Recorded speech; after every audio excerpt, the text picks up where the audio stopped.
centuries, Indians, settlers, hunters, farmers, and farmers' kids have all passed this way, so there are many human signs in the woods.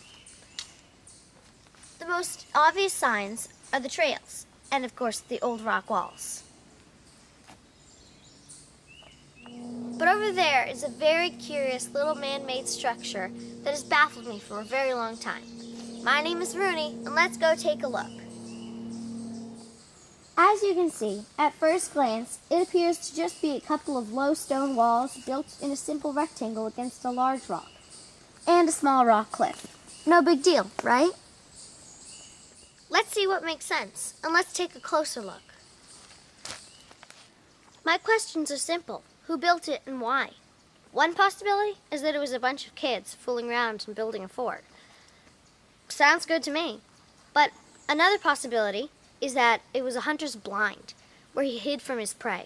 These stones are pretty large. Could a kid have really lifted and moved these stones? I know I couldn't. Next possibility, a hunter's blind. But why would a hunter make a blind that's not big enough to hide him? I don't know, maybe this wall was higher then, but I don't see too many stones that could have fallen off the wall. Let's look even closer. These rocks are all somewhat flat and are probably a little comfortable to sit on. Somewhat like the benches in a church.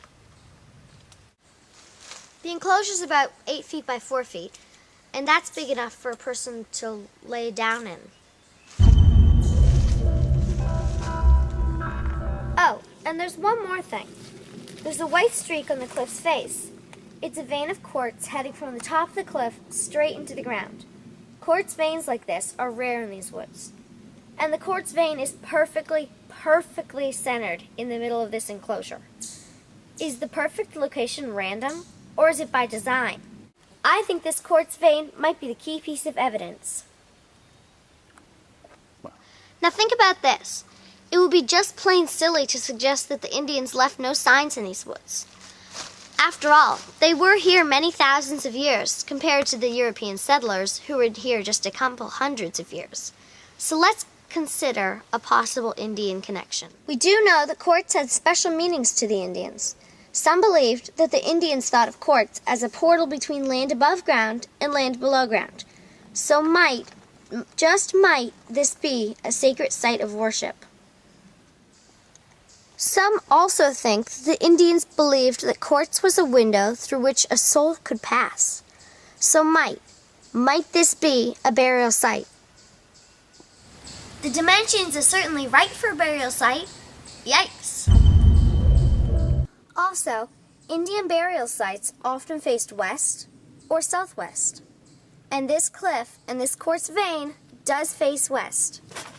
Quite a mystery, eh? And you know, in the final analysis, this site remains just one of the many great mysteries found in these and all woods. Until next time, this is Roonie signing off in a secret location in the woods near you.